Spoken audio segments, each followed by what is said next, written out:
Bismillahirrahmanirrahim. Assalamu alaikum, my dear students. I am your Understand Communicate English teacher, Babar Hussain. Today our topic is again lesson number 21, the moon. पिछले lecture में मैंने आपको इसका introduction थोड़ा सा बताया था.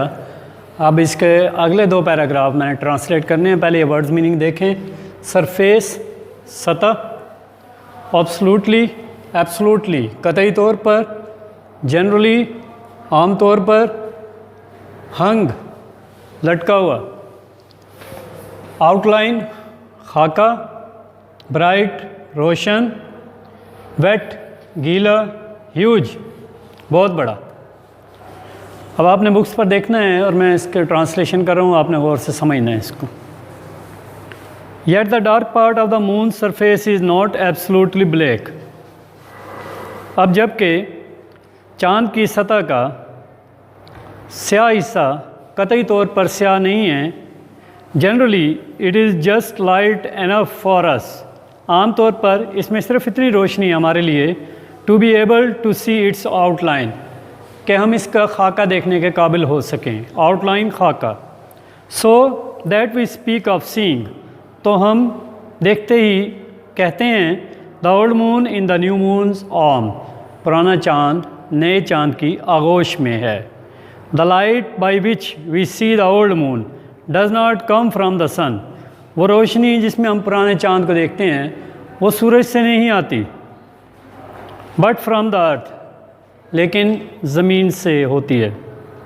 वी नो वेल, हम अच्छी तरह जानते हैं, how the surface of the sea, कि किस तरह समंदर की सतह, और ऑफ स्नो या बर्फ़ की, और इवन ऑफ वेट रोड, हत्ता के गीली सड़क की, may reflect uncomfortably much of the sunlight onto our faces. किस तरह बेचैनी से मुनकिस होकर, सूरज की रोशनी से मुनकिस होकर हमारे चेहरों पर पड़ती है. इन द सेम वे, इसी तरीके से, the surface of the whole earth reflects enough of the sunlight onto the face of the moon. इसी तरह ज़मीन की पूरी सतह सूरज की रोशनी से मुनकिस होकर चाँद के चेहरे पर पड़ती है. For us to be able to see the parts of it, ताकि हम इसके वो हिस्से देखने के काबिल हो सकें, which would otherwise be dark, जो हो सकते हैं वरना स्याह हों. If there were any inhabitants of the moon, अगर चाँद पर कोई बाशिंदे होते, चाँद पर कोई रहने वाले होते, they would see our earth reflecting the light of the sun, वो हमारी ज़मीन को सूर्य की रोशनी से मुनकिस होता हुआ देखते. Again they would see our earth reflecting the light of the sun, वो हमारी ज़मीन को सूर्य की रोशनी से मुनकिस होता हुआ देखते. Again like a huge mirror hung in the sky, जैसे कि कोई बहुत बड़ा शीशा आसमान में लटका हुआ हो. They would speak of earth light, वो ज़मीन की इस रोशनी के बारे में ऐसा ही कहते. Just as we speak of moonlight, जैसे हम चाँद की रोशनी के बारे में कहते हैं. The old moon is in the new moon's arm, पुराना चाँद नए चाँद की आगोश में है.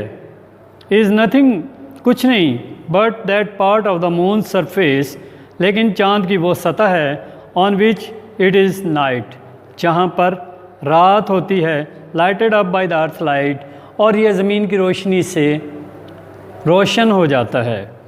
इन द सेम वे, इसी तरीके से, द लूनर इनहेबिटेंट्स, चाँद पर रहने वाले बाशिंदे, चाँद पर रहने वाले लोग, would occasionally see part of our earth in full sunlight, इसी तरह हमारी ज़मीन के कुछ हिस्से आम तौर पर रोशन होता हुआ देखते.